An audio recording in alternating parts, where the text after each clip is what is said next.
បាទគឺស្ដីពុកម៉ែបងប្អូនអរគ្នាណាថាស្បៃខ្មៅបងប្អូនណាបងប្អូនថាស្បៃខ្មៅ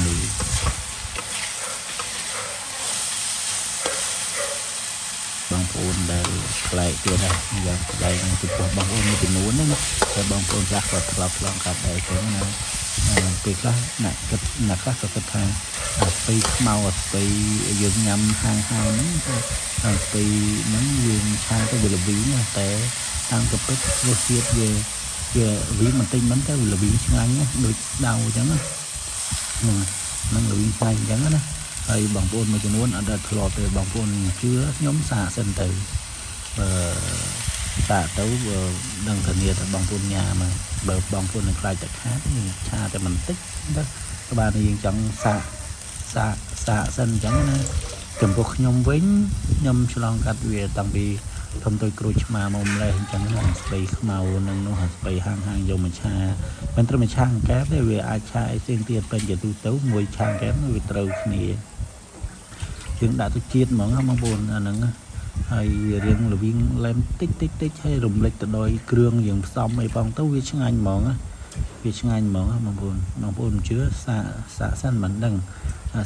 ឥឡូវនេះខ្ញុំបានសាកហើយនេះខ្ញុំបានទៅទិញអ៊ីមួយគាត់លក់ស្បៃតាមកង់កត្រកកង់នោះតែគាត់ថាស្បៃធម្មជាតិខ្ញុំគាត់ថាធម្មជាតិវាយើងមើលមិនឃើញតែវាអាចសំហេតុសំផលដែរអញ្ចឹងណាអញ្ចឹងក៏ខ្ញុំទិញបាន3000ទៅស្បៃខ្មៅហ្នឹងនោះស្បៃខ្មៅហ្នឹងទៅគាត់តែគាត់លក់3000ខ្ញុំក៏ឲ្យ4000ទៅឃើញគាត់រៀងពិបាកអញ្ចឹងណាយើងគាត់ពិបាកសម្រាប់យើងពិបាកតែយើងអាចរកបានយើងអាចមានយើងអាចរកបានយើងអាចរកបានតែសម្រាប់គាត់ពេលខ្លះ1000 2000គាត់ពិបាកទៀតអញ្ចឹងយើងកុំខ្លាចអីនឹងឲ្យគាត់យើងជូនគាត់ទៅ2-3000បើយើងផឹកស៊ីយើងធ្វើអីផ្សេងអស់ច្រើនយ៉ាងហ្នឹងអញ្ចឹងត្រឹមប៉ុណ្្នឹងហេតុអីមិនឲ្យគាត់អញ្ចឹងយើងជូនគាត់ទៅអញ្ចឹងទៅអស់3ឲ្យរៀលទៅអស់4000ទៅអានឹងយើងការជួយគាត់ដែរអញ្ចឹងណាហើយនេះគឺខាងឆាស្បៃខ្មៅខ្ញុំអត់បានប្រាប់ពីដើមទីដំណើរដើមតងយ៉ាងម៉េចទេអញ្ចឹងណាបងប្អូនចាំមើលតាមនឹងទៅហើយក៏ទុំឈ្ងុយដល់បងប្អូនម៉ែខ្ញុំអីបងប្អូនខ្ញុំអីនឹងក៏ចូលចិត្តមកឆានឹងដែរស្បៃខ្មៅនឹងនោះព្រោះឆ្ងាញ់មែនណាបងប្អូនវាឆ្ងាញ់មែនបងប្អូនអាចសាកបានណាបងប្អូនអាចសាកបាន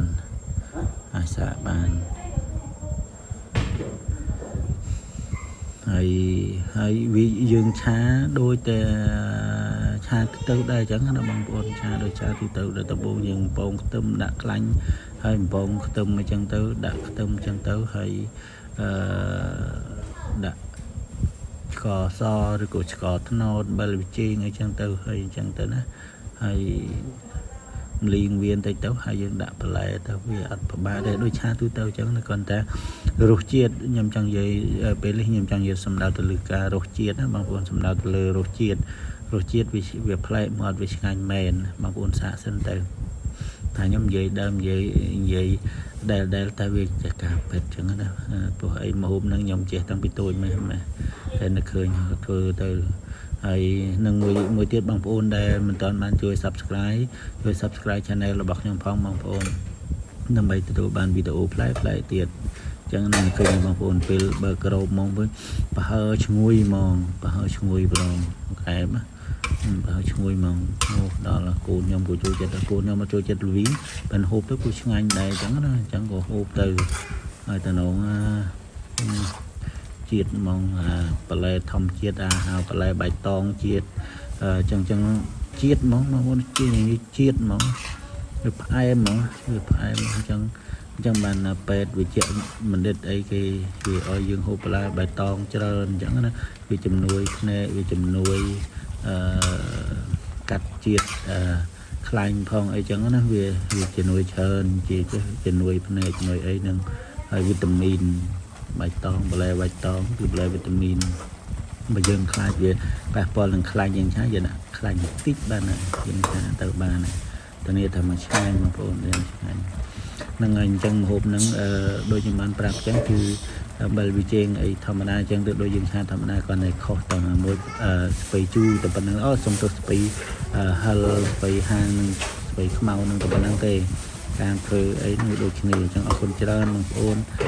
កុំភ្លេចជួយ Subscribe ផងបាយបាយបងប្អូន